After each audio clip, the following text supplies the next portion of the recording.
Welcome, Scouting family, and thank you for joining us. My name is Phil Weiss, and I'm an Assistant Council Commissioner for the San Francisco Bay Area Council. The San Francisco Bay Area Council has decided to put together a video to fill you in on some of the latest developments during this pandemic. During these tough times, we're well aware that communication and information is critical for us all to support our Scouts and their programs. This video is another way to achieve that. I would like to introduce our panel today. We have our Council President, Dan Walters, and he's going to be filling us in on the latest regarding Council communication, shelter in place, and the merger update. We also have Jason Lewis, our Director of Support Services. Jason will be providing information regarding advancement, camping, and other program topics, such as our new virtual exploration camp program. Lastly, we have Nick Powell, the Golden Gate District Commissioner. He has some exciting news with our latest project regarding personal protective equipment drive-through at the San Francisco Bay Area Council, and also a quick update on scouting in the community. Without further ado, here's Dan Walters with his comments. Thank you, Phil. Welcome, everybody. And let me start with thanking all of the volunteers out there for not only what you do year-round, but what you're doing right now as we deal with the shelter-in-place order and you attempt to keep your Scouts connected to the scouting program. We've got to keep scouting alive through this process. It's going to be critical to our Scouts that they have something to hold on to as we navigate through these unprecedented times. Let me tell you that at this point, we're still hopeful that summer camp's going to happen this summer. We expect that many programs this spring have been postponed but not eliminated, and we're going to continue to operate as best we can to make sure that the youth of the council get their program. I want to talk to you a minute about the merger that's currently under consideration. We've been working since our Scout executive, Ken Melhorn, announced his retirement with first Mount Diablo Silverado Council and then later Alameda Council to determine whether it makes sense for us to join forces at this time rather than hiring a new Scout executive in San Francisco. It just makes sense. We do this every time there's a major change, such as a Scout executive retirement. We worked with Mount Diablo, many of you will recall, in 2012. And our board and voting members voted very, very overwhelmingly in favor of a merger.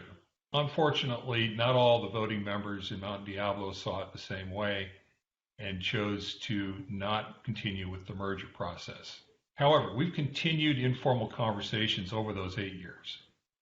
And when we got back together, it happened pretty quickly. We were able to determine that those things that have changed were changing for the positive, and that a merger made great strategic sense. Once that was accomplished, we talked with the folks at Alameda Council, who also do not currently have a Scout executive, and invited them to join us in the process. They have voted overwhelmingly to do so as well. Ballots have been mailed out to all the voting members of the councils.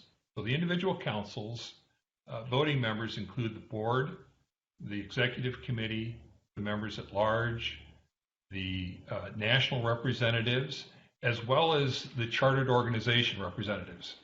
So those folks who represent each of our individual chartered organizations are really key in this entire process. The ballots are officially being voted by mail on the 15th of April. However, any ballot that's mailed by the 20th, mailed and postmarked by the 20th, will be counted on the 27th. And each council will individually determine whether or not they want to proceed with the merger. Now, I'm assuming that we're going to have success. There seems to be an awful lot of excitement over the possibilities of being a combined Golden Gate Area Council. Once combined, we'll serve nearly 20,000 youth. We'll make some immediate direct savings in terms of Scout executive salaries, director and officer insurance, audit fees, national fees that are just simply redundant. Those costs amount to over $700,000 if the three councils choose to combine. That's money we intend to push back into direct program support down at the district and unit level. As we start this combined council, everything will be the same. You'll not notice much changing other than maybe your shoulder strip. Over the coming months, we will begin the process of joining committees so that we go from 3 camping committees to 1, 3 risk management committees to 1, etc. But we're not going to combine things like, let's say NYLT, Wood Badge. We're going to look at expanding those programs, being able to continue to serve not only the folks we've been serving individually, but even more across the group council. I do want to tell you that none of the discussions have happened regarding who's going to chair what committee or where we're going to be. Those are decisions best made by the combined council once we've been over the hurdle of deciding to join. That integration hopefully will take place over the next few months. Things like the OA might take a full year. We want to make sure that the youth leadership in the OA lodges are able to complete their terms and make a very smooth and seamless transition to a single lodge. One of the things that we have decided, however, is that we are going to focus on unit serving professionals. We expect to have all the same districts that we've had. We need to have the district committees who best understand scouting and their community, not something driven from the council. So when we are merged, we'll have 15 individual districts supported by DEs. Some of the exciting things will happen. Mount Diablo Silverado Council will bring with it the Herms Camp, which is up in El Cerrito, beautiful meeting site, training site, some weekend camping. They'll also bring with it the summer camp of Wolfboro. Camp Wolfboro is up in the High Sierra, offers a very different camping experience than what we currently have with our 2 resident camps in Mochos. Remember, Los Mochos does have nearly, slightly more actually, camper nights than the other 2 camps combined, so it's a very popular site. This is, as I mentioned, a strategic merger. That means that very little is really going to happen on the ground in the first months. It means that we're going to be able to generate more resources that go out to the individual units and districts. So there's a lot going on there. We'll have some news for you on the 28th regarding the outcome of the vote when they're counted on the 27th. I'm really looking forward to joining forces with the other 2 councils. They bring very different competencies, core competencies.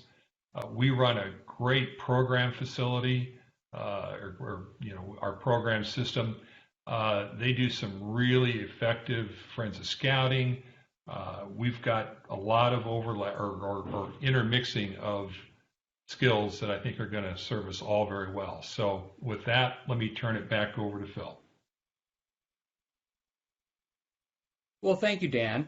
We appreciate your comments and all that information. And let's move now to Jason Lewis with advancement, program, and camping updates. Thanks, Phil. About advancement to start off with, during this shelter-in-place and COVID-19 dynamic, the National Office has changed some of the advancement standards and rules that are out there. The Advancement Committee is working to create 3 videos that will highlight this on a Cub Scout level, Scouts BSA level, and for our highest level awards, Eagle, Summit, and Quartermaster. You should be able to look for those in the next 2 to 3 weeks. They'll be put out through Facebook and through our YouTube channel as well. As far as camping and program events go so far, since the shelter-in-place started here in the Bay Area on March 16th through May 4th, the Council has postponed or is working to reschedule all the camping and activities that we had scheduled during that time period. As soon as the Council office reopens, we'll be able to send out communications regarding the final dates that these events have been set for. Several of these events are being pushed to the fall.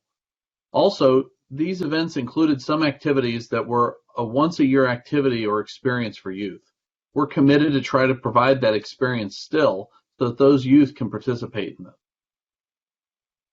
As far as summer camp and activities during the summer go, we're still completely committed to trying to provide a safe and fulfilling activity for youth this summer. We're working with our county health departments and other officials in order to make sure that we keep up to date on what the newest things are so that we can implement those throughout the summer camp experience.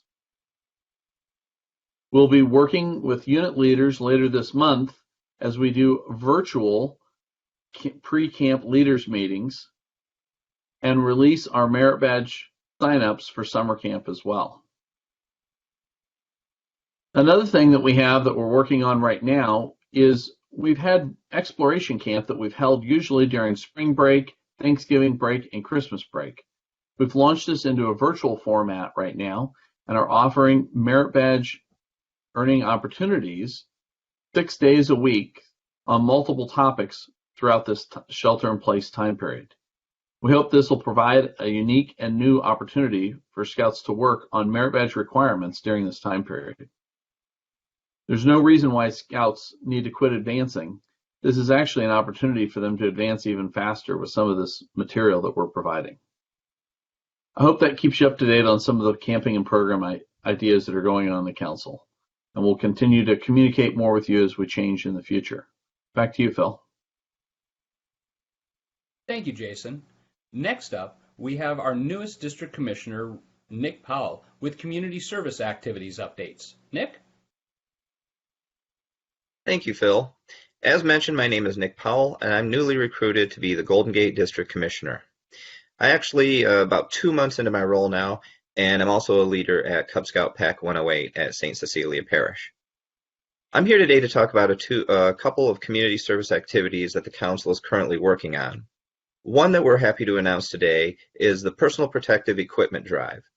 The idea with this is that, considering the impact of the pandemic, we're asking our scouting families to keep our frontline service workers in mind and use our resources collectively to redistribute from our more immediate communities and from our own personal connections to those frontline workers. So we ask that you think about businesses that aren't open, aren't operating, aren't essential, but might have usually use and have some of these resources. So think of salons, tattoo parlors, garages, mechanics, and others that we haven't mentioned. Just reach out through your networks, look in your community, and safely make contact, safely collect, and to deliver those, help those businesses, help the community, doing what Scouts do.